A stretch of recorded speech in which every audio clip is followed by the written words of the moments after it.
Então vamos começando o nosso papo. Eu tenho começado essas lives aqui, primeiro dando as boas-vindas e agradecendo por demais aí o aceite do convite, né? E a gente tem trazido aqui no canal Eu Cuido de Rios os vários olhares, né, de quem está lidando com rios.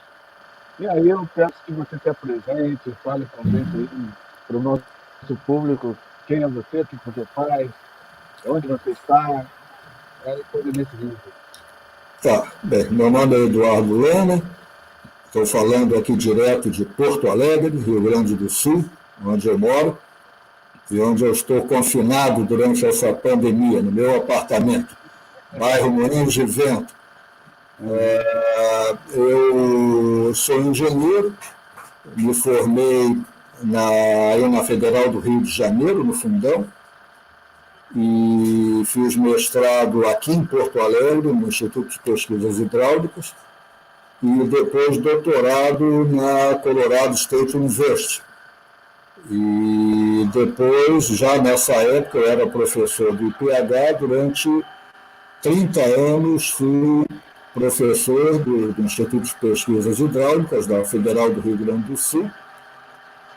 E eu não gosto de dizer que me aposentei, porque aposentar leva a aposentos. Eu saí da universidade, mas não fui para os meus aposentos. Hoje estou mais nos meus aposentos do que antes. Há 15 anos que eu trabalho em consultoria na área de recursos hídricos, especialmente na parte de planos de bacia, planos estaduais de recursos hídricos. Então, essa é a atividade atual e a do passado. Interessante que é o seguinte, eu vim te conhecer quando você, por ocasião da revisão do plano de bacia do Andu, né? Isso. Você trouxe lá trouxe para a gente uma série de cenários que eu achei até muito chamativo na época, né? Sim. E aí, hoje, eu estava aqui pensando algumas coisas, e dentre essas coisas, que cenário que se apresenta, né? Nessa esse novo horizonte pós-Covid-19. Eu falei, o Eduardo Lana é o cara que vai pegar a bola de cristal dele. Mas antes de irmos direto ao tema, você já participou aí da elaboração de quais os principais comitês ou planos de bacia estaduais você participou? Como é que é? Imodestamente, eu vou ter que dizer que, se eu for contar os planos que eu já participei, eu acho que a entrevista, o tempo acaba aqui, porque a última vez que eu contabilizei já dava mais de 50, né? Entre planos de bacia, planos estaduais, plano nacional de recursos hídricos, tanto a parte do plano em si, mas termos de referência para planos é algo que eu estou bastante envolvido. Nesse momento, até eu posso dizer que eu terminei recentemente 2 planos na Bahia, que seria a Bacia do Rio de Contas e Bacia Hidrográfica do Recôncavo Sul. E estou, nesse momento, interrompido pela pandemia, mas ainda trabalhando, no Plano Estadual de Recursos Hídricos de Pernambuco e no plano aqui no Rio Grande do Sul, da Bacia do Tramandaí. Então, são 2 momentos que, infelizmente, a pandemia cortou, porque são 2 planos que eu tenho participado com muito prazer, tanto pelo desafio, são 2 regiões muito diferentes, né? No estado ícone brasileiro, né? Onde tudo começou no Brasil, né? A capitania hereditária que mais se desenvolveu na época das capitanias, 1560 por aí, foi exatamente a de Pernambuco, com o Duarte Coelho Heller, e a Academia a Capitania de São Vicente. Então, Pernambuco, desde aquela época, tem uma história fantástica e recentemente eu estive lá no primeiro roteiro pelo Estado, pude conhecer alguma coisa e, enfim, é um Estado que me agrada muito trabalhar. E aqui eu trabalho na Bacia do Tramandaí. Talvez o Rio Grande do Sul é pouco conhecido. Quando se fala no Rio Grande do Sul, se fala muito em Gramado, Canela, fica meio nisso. Mas para quem vem de carro para o Rio Grande do Sul, tem o que eu considero o privilégio de, logo que entra no Rio Grande do Sul, entrar na Bacia do Tramandaí. Primeiro é a Bacia do Mampituba faz divisa entre o Rio Grande do Sul e Santa Catarina. E, em seguida, entra na Bacia do Tramandaí, a 101 passa entre o sistema Lagonar Norte, são várias lagoas e lagunas que tem aí no litoral norte do Rio Grande do Sul. Então, quem está indo para Porto Alegre, à esquerda tem as lagoas, lindas lagoas de água doce, quase todas. E à direita vê a Serra do Mar. Né? Então, é uma paisagem linda, e até eu vi que você usou uma foto da chamada, né, que eu ponho no meu Facebook. Ali eu estou fazendo uma caiacada no rio Três Forquilhas, que é um dos rios que a gente atravessa, o primeiro rio de maior porte que a gente atravessa quando entra na bacia do Tramandaí. Rio de águas limpas, né, bom para se fazer caiacada. Então é uma delícia essa bacia do Tramandaí. Então são essas duas bacias, um estado e uma bacia, que eu estou atualmente envolvido com muito entusiasmo. Pena que tenha parado aí em função dessa pandemia. Mas vai voltar, um dia volta. Eu vou aproveitar a parada aqui para dar as boas-vindas ao Ivonete Antônio Ferreira, que é do CBH Urucuia. Do Urucuia, e conselheira do CBH Paracatu. Paracatu, lá na terra do Tonhão. Do Tonhão. Eu também já fiz trabalho lá nunca fui na região, mas já trabalhei lá no plano do Alto São Francisco, já fiz alguns estudos lá na região. Pretendo conhecer um dia. Já que você falou da bola de cristal, dentro de 50 planos, qual que você diz assim, esse aqui eu acertei na mosca? Qual foi o que você mais destaca, que teve assim, maior acerto na sua bola de cristal? A bola de cristal, todos eles eu fui absolutamente errado, as previsões. Né? Nunca. Tudo foi. Mas, na verdade, é bom até esclarecer bem essa questão. Cenário não é previsão. Né? Ninguém, aliás, um dos grandes cenarizadores que muita gente tem seguido a linha dele, que é o Michel Godet, um francês, inclusive alguns brasileiros que têm se envolvido muito nessa parte de cenarização, ou estudaram junto com ele, ou foram alunos dele lá na França. Ele diz uma coisa que é muito certa, que todos aqueles que dizem prever o futuro são charlatões, que o futuro não se prevê, o futuro se constrói. Então, essa é a ideia dos cenários, quer dizer, ninguém está dizendo que o cenário X, Y, Z vai acontecer. Cenários são hipóteses de futuro que a gente tem que trabalhar para nos anteciparmos, né, as incertezas, especialmente as incertezas críticas, e preparar o sistema, no nosso caso, o sistema de recursos hídricos, para poder enfrentar esses cenários. Então, em geral, em todos os cenários, e veja bem, eu tenho trabalhado mais recentemente nem tanto, mas nos últimos 15 anos eu tenho trabalhado em cenários, e isso começou no Plano Nacional de Recursos Hídricos, que foi aprovado em 2005. Lá pela primeira vez, e até foi uma insistência minha junto ao pessoal da Secretaria de Recursos Hídricos do Ministério do Meio Ambiente, que se adotasse essa nova visão do processo de cenarização, muito inspirado no Godet. Mas é algo que eu conheci na literatura, porque eu sempre ficava muito insatisfeito quando a gente chegava nessa parte de prognóstico, né? Tinha diagnóstico, prognóstico, plano de ação, como todos os planos.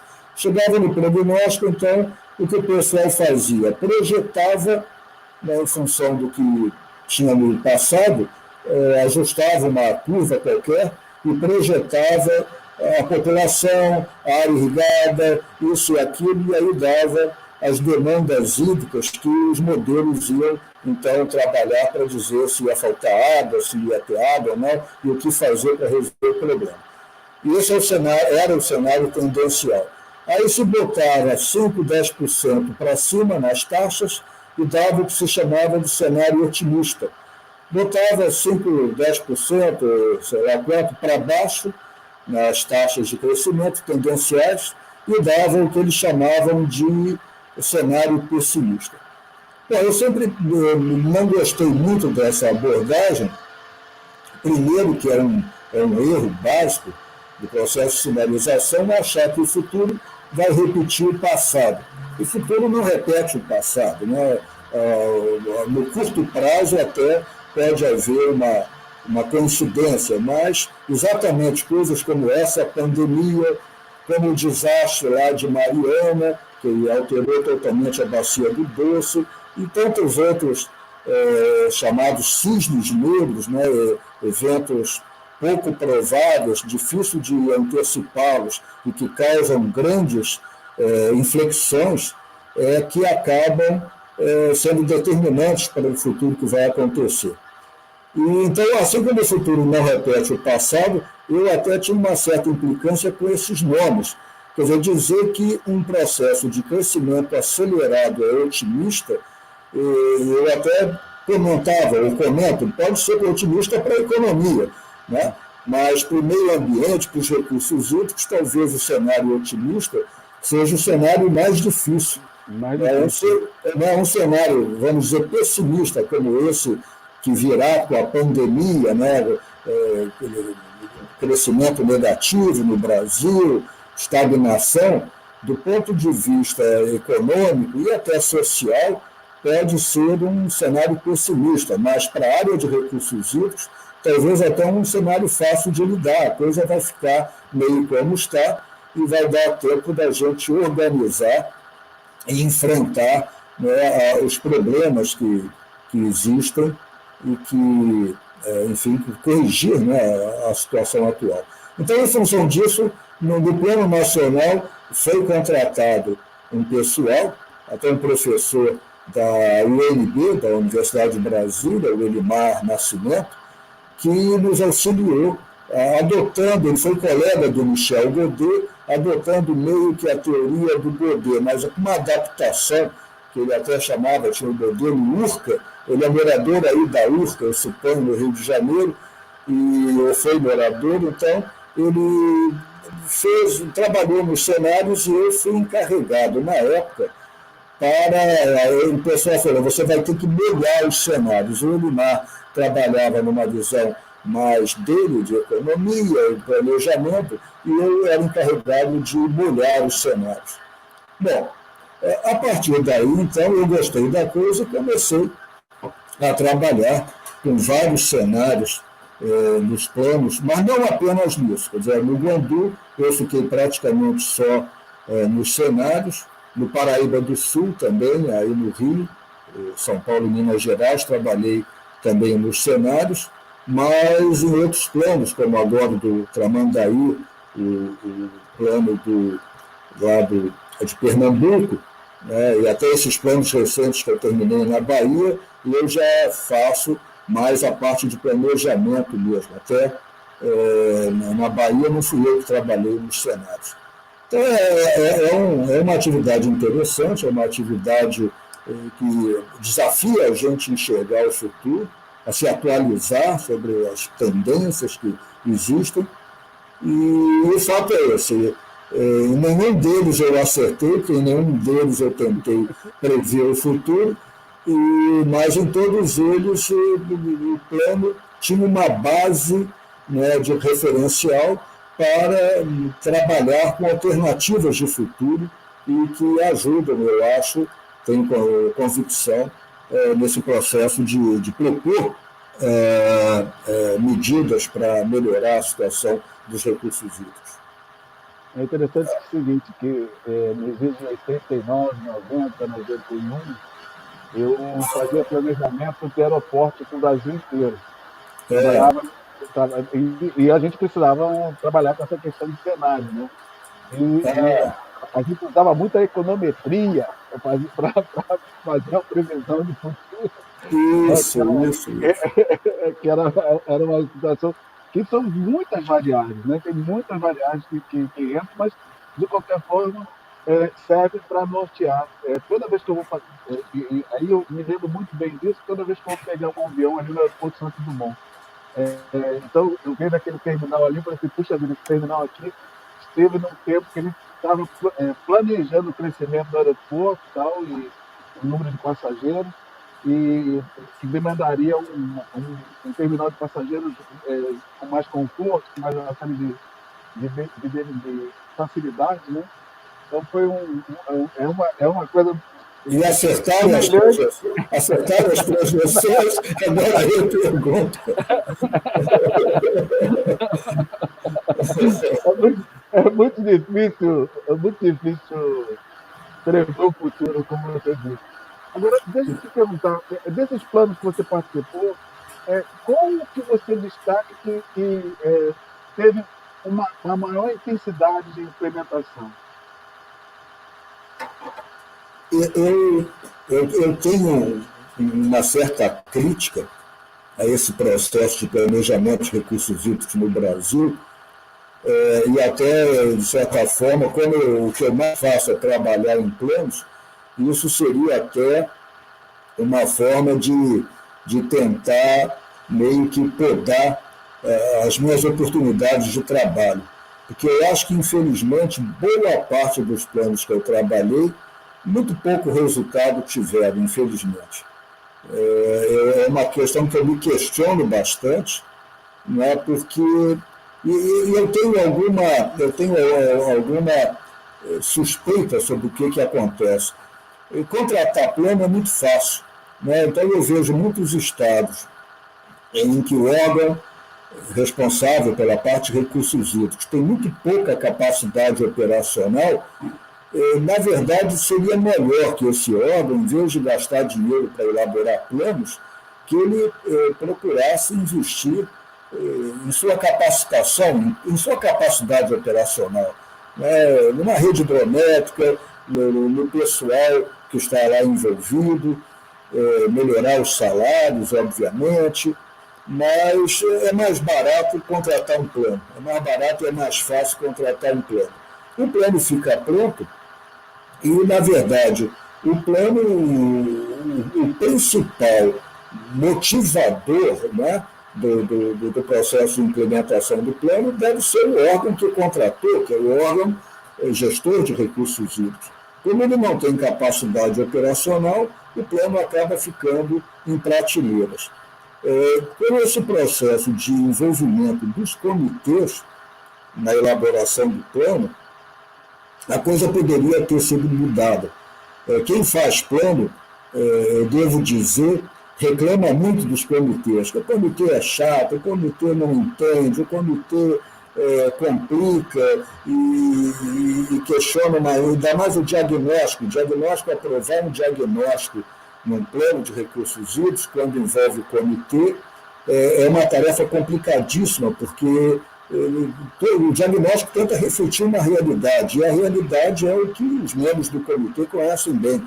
Então, eles querem ver a realidade que eles conhecem, que às vezes é uma realidade muito pontual, né? Querem ver refletida num plano que tem uma abrangência muito grande. Mas isso é muito bom, né? Eu sempre tive esperança, apesar da dificuldade que às vezes existe de lidar com alguns comitês. outros são muito fáceis, e eu tenho até tido a sorte de manter muita amizade com os comitês, com os membros dos comitês dos quais eu elaborei planos, mas, mesmo assim, eu imaginava que o fato do comitê se apropriar desse plano poderia ser algo favorável no sentido da sua implementação de recursos hídricos. Ele pode não estar bem aparelhado do ponto de vista operacional, mas o comitê, né, fazer um processo de motivação para empurrar para que as coisas aconteçam. E eu tenho alguns exemplos, né? Eu não vou citar, enfim, se eu cito um, esqueço outros, alguns exemplos importantes, inclusive no Rio de Janeiro, de comitês que se apropriaram realmente, mesmo que se atrasem um pouco relativamente ao processo de implantação do plano, eles assumiram, eles botaram debaixo do braço: esse é o nosso plano, é isso que a gente quer fazer, e volta e meia eu encontro com o pessoal e eles me dizem: olha, estamos fazendo aquilo. Ou seja, então, eu vejo, claro, que Rio de Janeiro é um caso que a gente não pode dizer que o INEA não tem a capacidade operacional. Ele tem, não é ideal, ele mesmo vai reconhecer isso, mas tem uma capacidade de implementação que varia ao sabor de vários fatores, mas, de toda maneira, quando junta um órgão ambiental que tenha uma certa capacidade operacional com um comitê que se apropria do plano, as coisas, então, podem ir para frente. Mas, infelizmente, em alguns casos, o que aconteceu é que nem o órgão estadual tinha capacidade operacional e o comitê meio que participou daquilo, mas depois se entregou e não levou adiante esse processo. Então, eu digo que os planos que eu participei, boa parte deles foram parar nas bibliotecas, né? E existe um caso até, novamente eu não vou citar, mas que é muito interessante, que no contrato havia uma determinação para que fossem produzidos, eu não sei quantos exemplares do plano, de todos os volumes do plano, e eram muitos, uns 7 volumes, cada um com 500, sei lá quantas páginas, é um custo absurdo, e no caso aí era algo na base, eu acho, de uns 300 exemplares de cada volume. Então, teve que ir um caminhão, sei, não estou exagerando, um caminhão foi entregar essa quantidade de 300 vezes 7 volumes de 500 tantas páginas cada um, no órgão gestor. E nós ficamos sabendo que até hoje está numa sala do órgão gestor. Não é um exemplar do plano, são os 300. Né? O órgão não teve sequer a capacidade de distribuir. Eu não sei por que razão, talvez porque não, é um exagero produzir na época, né, que a gente tem meios digitais de fácil transmissão e armazenamento, que a coisa tivesse que ser em papel. E, mesmo assim, ainda tem a dificuldade do órgão, não que ele não tenha a capacidade operacional, ele até tem, mas ele chegou à conclusão: eu vou entregar para quem esses 300 volumes? Né? Além do comitê e os prefeitos e tal, e ficaram, boa parte desses volumes ficaram lá estocados. Então, são problemas que eu acho que, aos poucos, especialmente com uma participação mais ativa dos comitês, a gente vai conseguir superar, para que o plano não vire simplesmente um amontoado de papel que ninguém lê e que fica lá nos escaninhos da biblioteca, né, dos órgãos contratantes. É interessante o seguinte, que isso parece que era uma coisa bastante comum, né? E essa versão do plano do Comitê Manzur trouxe aí o manual operativo, que, de uma certa forma, a gente vê como um facilitador para a implementação do plano, né? Já que divide todas as etapas em pequenos espaços de tempo e tal.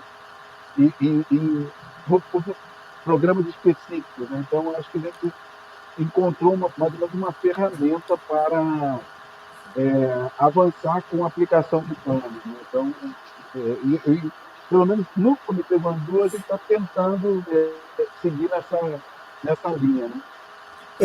Isso foi algo que até a Ana, que trouxe essa novidade, né? E, por coincidência, a Profil, que é uma consultora aqui do Rio Grande do Sul, foi a primeira que enfrentou, né, esse desafio de preparar o manual operativo no plano do Paranapanema, né, o rio lá que faz divisa entre Paraná e São Paulo. Então, aí a Profil que elaborou, né, o plano aí do Guandu. Então, com a experiência que foi obtida no Paranapanema, ela pôde melhor implantar esse manual de operativo. Nos planos que eu participava e continuo participando, a gente sempre procurou, no final, estabelecer um dia, o dia depois de amanhã, né? O que acontece no day after, né? no dia depois de aprovação do plano. Porque uma coisa que eu noto é que durante o processo de elaboração do plano, para os comitês que as pessoas são motivadas, é uma delícia, né? O comitê se encontra numa situação de ter uma missão. Eles sentem, bem, tem um plano aí, vamos discutir. É um momento de muito entusiasmo e de muita mobilização do comitê. E eu sempre comento, nesses casos, para o pessoal do comitê, olha, nós vamos embora. Quando terminar o plano, vocês aprovarem, adeus, e vamos ver mais. E aí vai ser com vocês esse processo de implementação. Então, eu sempre procurei, e na época eu chamava de Pacto das Águas, imitando até algo que houve lá no Ceará, que eles prepararam, junto com a Assembleia Legislativa, um pacto para definir bem o que tem que se fazer, quem faz, quanto que vai custar. Então, a gente procurava, de uma maneira não tão completa como foi feita no Guandu, ter um pacto assim que dava um norteamento para o comitê.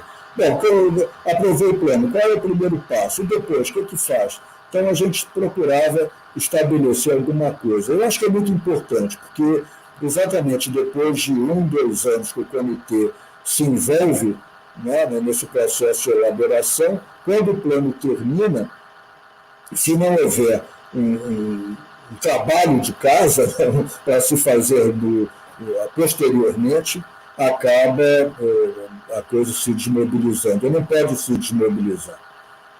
É interessante o seguinte,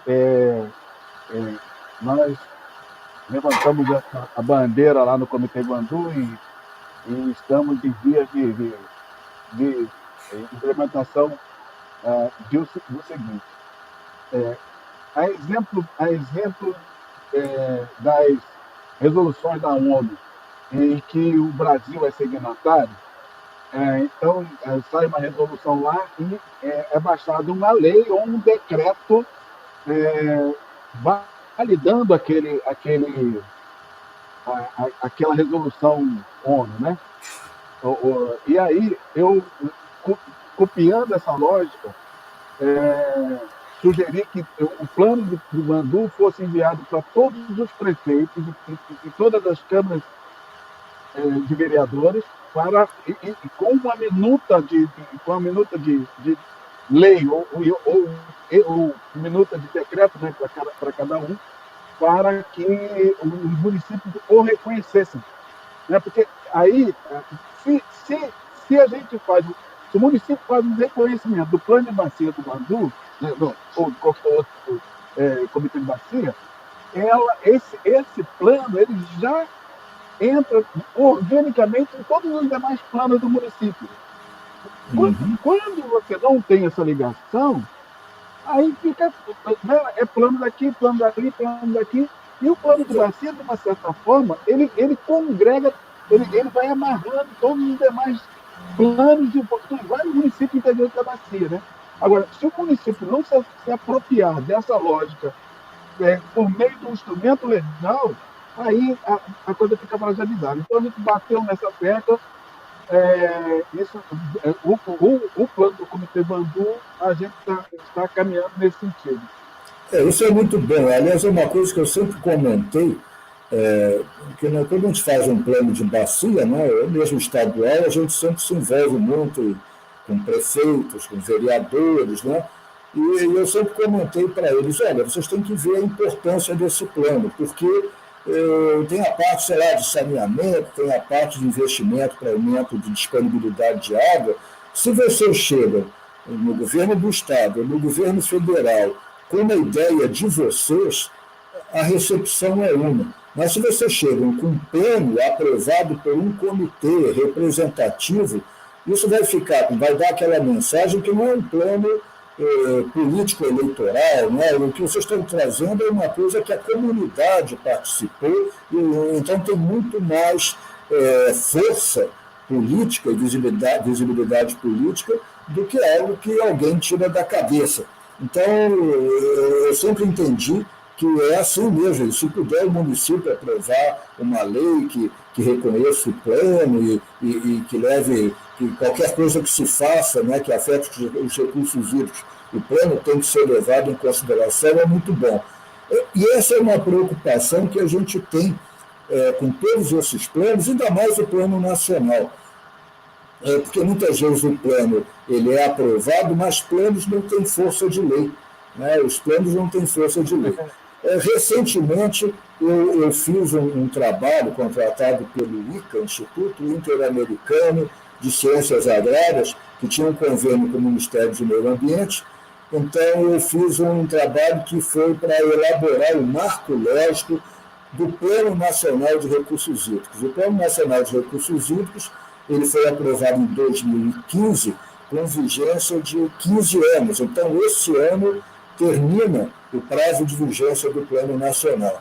Então, há um processo que agora deve estar meio complicado de dar andamento, mas, enfim, há 2 anos atrás, mais ou menos, eu fui contratado para elaborar esse marco lógico para estabelecer quase que um termo de referência para a atualização do Plano Nacional de Recursos Hídricos.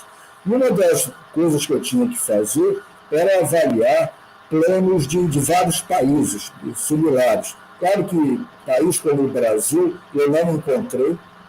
O Brasil é um caso único, que é difícil de encontrar algo parecido, mas nessa questão de força de lei do plano, eu verifiquei que a Espanha, o plano nacional é aprovado por um decreto real, acho que é assim que eles chamam. O plano estadual de recursos, o plano nacional de recursos hídricos de Portugal tem uma lei que o aprova, o transcreve.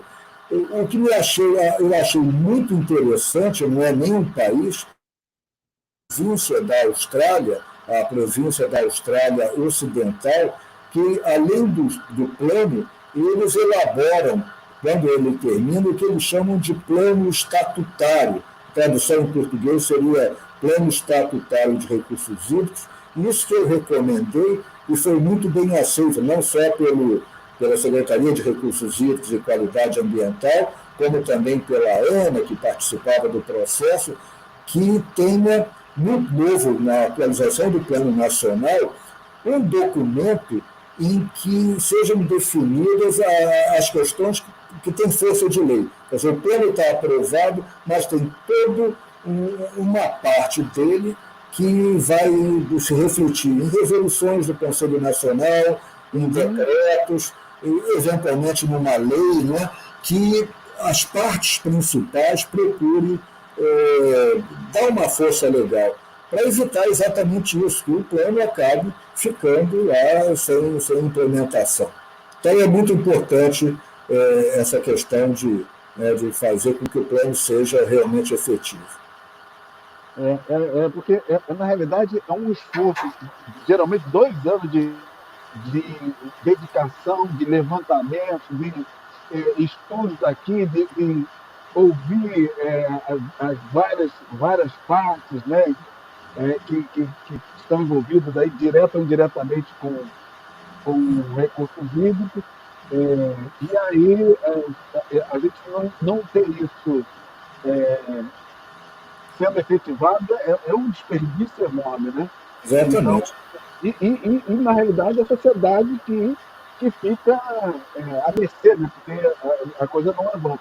E aí houve, em tempos de Agenda 2030, né, dos ODS, e aí eu acredito que eu falo muito do ODS 17, porque da necessidade de parcerias e meios de implementação, nada melhor do que você ter, nos vários aspectos, essa estruturação legal, inclusive para fazer captação de recursos, não só aqueles advindos da cobrança pelo uso da água, mas também de outras instâncias, né, de outras frentes, inclusive internacionais. Né? Então, se a gente tem essas coisas muito bem amarradinhas, facilita todo esse processo. Né? Verdade, verdade. Não, eu acho que, assim como tem que haver uma preocupação em atualizar os planos e fazer bons planos, tem que também haver muita atenção na implementação. Nesse sentido, até no âmbito nacional, existe no Conselho Nacional de Recursos Hídricos a Câmara Técnica, né, do Plano Nacional, que trata exatamente não apenas durante a sua elaboração, mas na sua implementação, há um acompanhamento e uma série de resoluções do Conselho Nacional, que o plano que foi aprovado em 2005, pode ser que muita coisa não tenha sido implementada, mas houve um acompanhamento e a cada tempo uma revisão, uma atualização, e isso é muito importante. E eu vejo que também nos próprios comitês, muitos comitês têm câmaras técnicas de planos, programas e projetos, né? Ou seja, essas câmaras técnicas elas devem fazer um trabalho de acompanhamento e o manual operativo é um instrumento que facilita esse processo para ver o que está acontecendo. Afinal, o plano está sendo implementado, se não, por que não está? Como isso pode ser feito para superar esses problemas de implementação? Isso é muito importante, que é dinheiro envolvido, né, e não se pode desperdiçar. Né? Já que a gente está falando com um especialista que estudou os outros cases, né? Como Sim. é, o que você vê de diferença bastante significativa do Brasil para os demais países? E, na sequência da pergunta, em qual que você viu planos mais bem elaborados, mais bem seguidos desses que você estudou? Enfim, no Brasil, a gente conhece muito o processo de planejamento francês, né? Até Uhum. porque a França é a nossa inspiração nesse processo de criação de comitês, e lá as coisas funcionam, realmente, é um exemplo bem sucedido de processo de implementação de planos, e, enfim, então seria claramente um exemplo.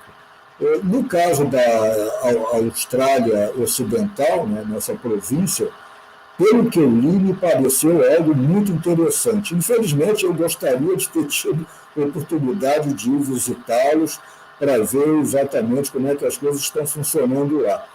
Mas isso não estava dentro do escopo do trabalho. A França, volta e meia, muitos de nós já foram lá e tal, e cada vez mais eu me convenço que a França é um bom exemplo, mas é uma realidade muito diferente da realidade brasileira. Até foi o que eu procurei nesse estudo do Marco Lógico do Plano Nacional. Obviamente, um dos países que eu tive que analisar foi a França, e eu sempre tive uma vontade de procurar entender o fluxograma do processo de planejamento francês, que eu sabia que era uma coisa complexa, porque lá envolve não apenas no Brasil, o que a gente tem? No Estado ou na União, a gente tem o órgão gestor. Então, um plano nacional, a gente tem de meio ambiente, a Secretaria de Recursos Hídricos, que agora é infraestrutura hídrica, e por aí vai. Na França, são vários departamentos, né, de governo, né, na verdade, departamentos de Estado, que participam desse processo de implementação. Então, eu encontrei finalmente, não fui eu que fiz, mas nesse trabalho eu transcrevo, um fluxograma do processo de planejamento francês. É muito complexo porque a França ela é reconhecida por um país que os entes públicos funcionam. A França ela tem uma característica já de vários anos que os melhores alunos das melhores escolas francesas de curso superior, eles vão para o serviço público. Então, eles têm uma coisa que aqui no Brasil até isso recentemente tem acontecido, mas não é uma norma. Em geral, os melhores alunos acabam indo para várias atividades, mas lá não. O bom aluno ele quer trabalhar no órgão do país, no órgão federal, vamos dizer, embora seja um Estado central. Com isso, então, eles têm órgãos muito bem preparados, muito competentes e que participam ativamente não só na elaboração dos planos, mas também na sua implementação. Então, seria mais ou menos como num plano da bacia do Guandu, estarem todas as entidades, não apenas por meio de seus representantes, mas até do pessoal da operação, participando do plano e dali as decisões já saindo para a sua implementação, de acordo com aquilo que foi aprovado. Isso ainda não tem no Brasil e eu não sei se algum dia haverá. Então eu vejo que a França é um exemplo muito bom, mas eu acho que é muito distante da nossa realidade. A Austrália, nessa província, me pareceu bem interessante, mas eu não pude captar assim, esses detalhes, né, que a gente só capta quando está presente, participa e conversa com os colegas, como aconteceu com os colegas franceses. Mas eu diria que estudar o sistema francês, obviamente todo mundo faz isso, é interessante. A Austrália, especialmente essa província, seria algo bem interessante. Tem tanta gente que estuda o sistema de cobrança pelo uso da água lá da bacia australiana, do Murray-Darling, um nome assim. Poderia também olhar essa província, como é que é o processo de planejamento. E eu acho que, claro, Portugal e Espanha, pela proximidade conosco, a Espanha me parece muito interessante por causa de certas, como é que eles chamam mesmo? São certas regiões autônomas, né? Da Catalunha, do País Basco, da Galícia, que elas têm uma grande autonomia.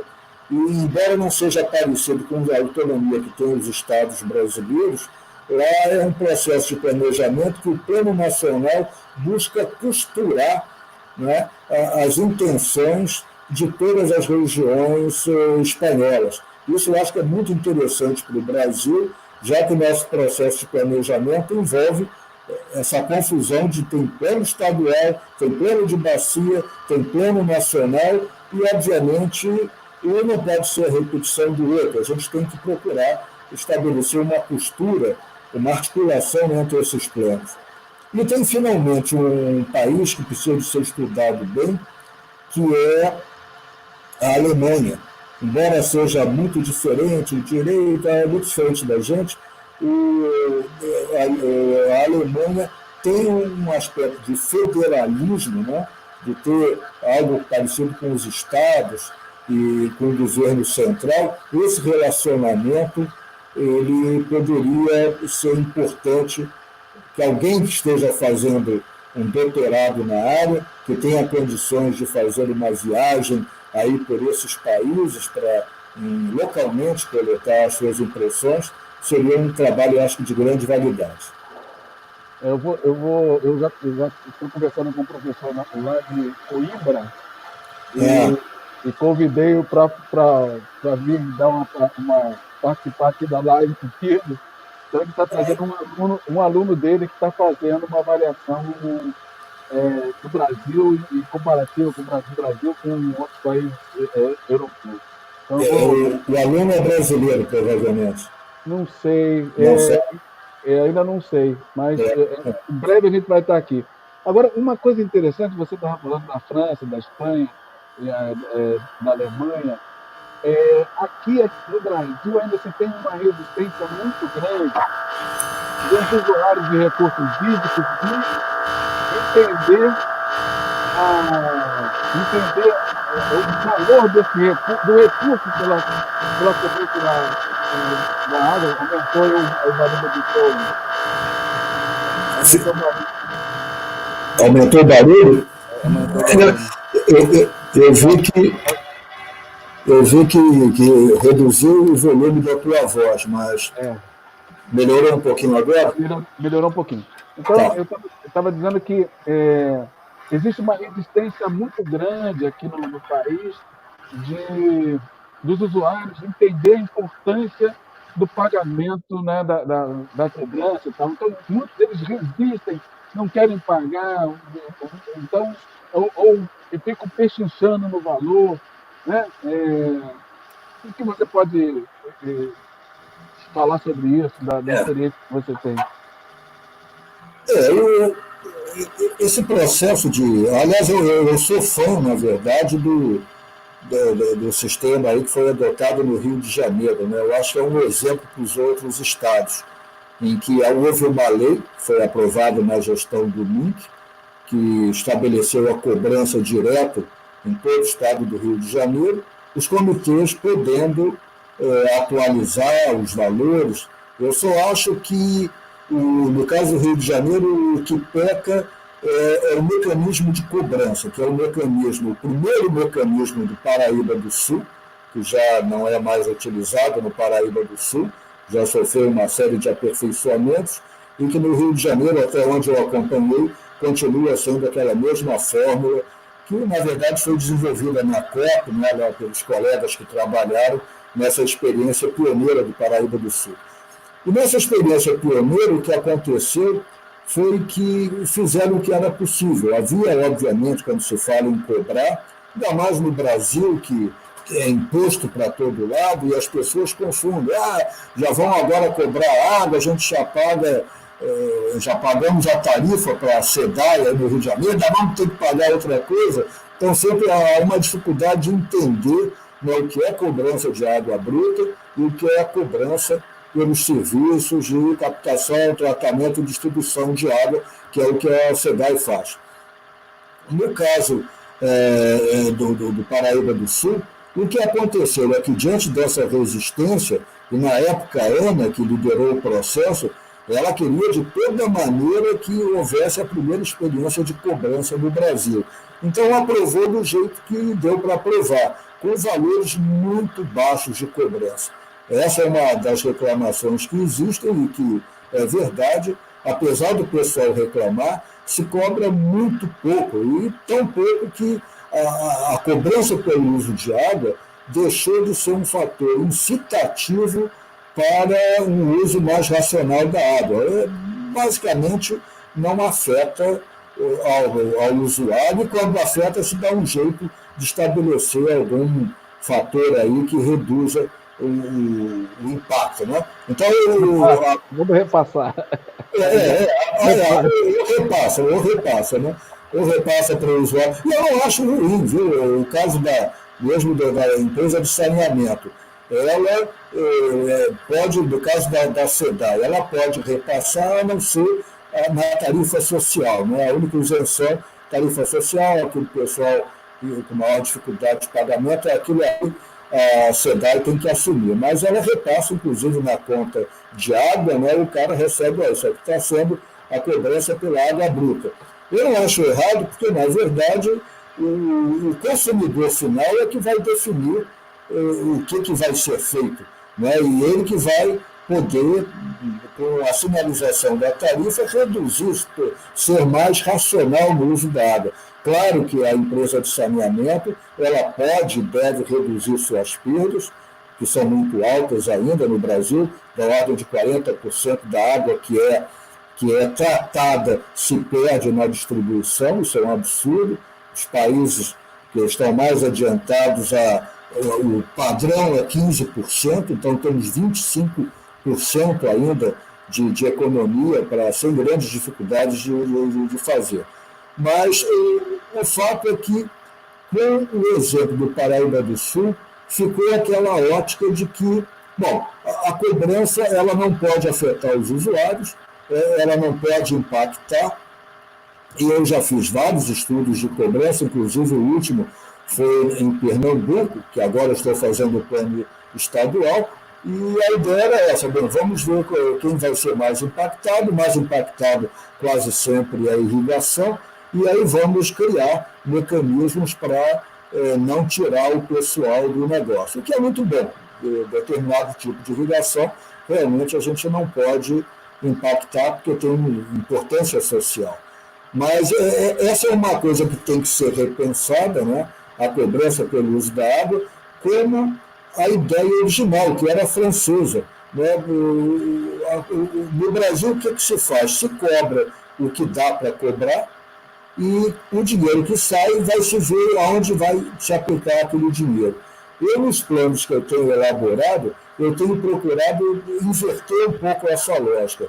Em função do plano de ações da bacia, estabelecer o preço, quanto que vai custar cada atividade, cada ação, e dizer, bom, isso aqui, para poder ser implementado com recursos do comitê, tem que se cobrar tanto. Se for fazer mais alguma coisa, tem que se cobrar isso tanto e mais, um pouco mais.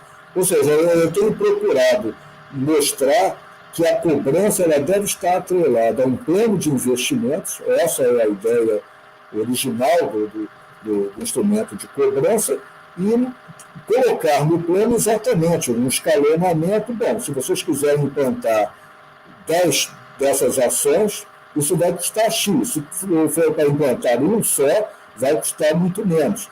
Então, evitar o que acontece no Brasil, que é exatamente o oposto. Se cobra o que pode cobrar, o que dá para o comitê aprovar, entra aquele dinheiro, bom, o que a gente vai fazer com esse dinheiro?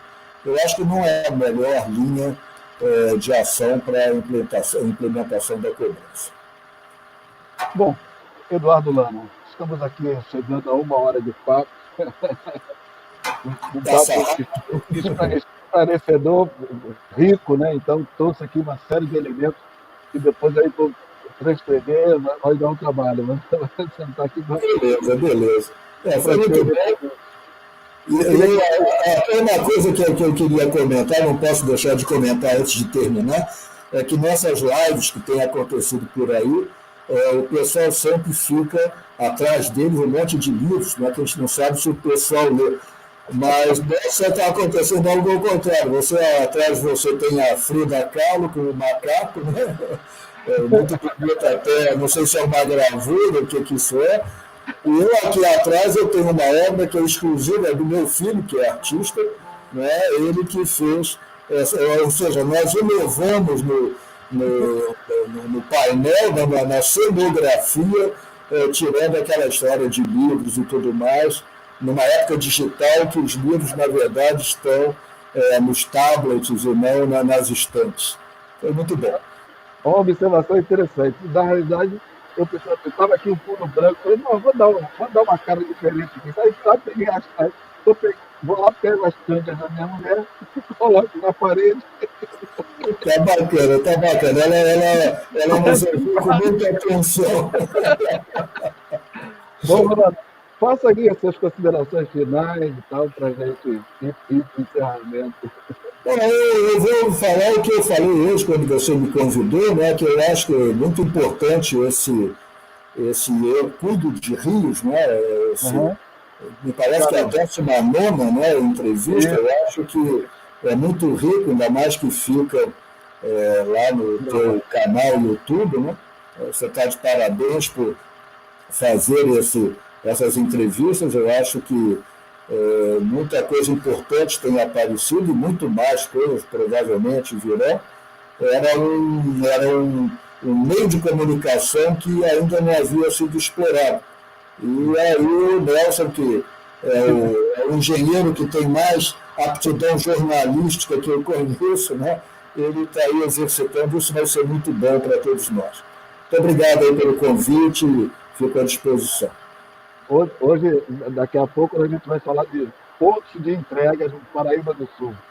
Beleza, beleza. É um tema pouco falado também, né, mas importante para quem estava geralmente na foz de um rio, né? Então, isso é objeto de uma resolução do Conselho Nacional, eu não sei se é a resolução 5, que fala exatamente que em bacias assim, de afluentes, né, tem que se definir no ponto de entrega a qualidade e a quantidade de água. É uma maneira de se articular o planejamento das bacias assim, que são interconectadas. Isso é muito importante. Então o João vai ser o meu próximo, João Gomes, vai ser o meu próximo entrevistado às 19 horas. Então, hoje é dia do trabalho.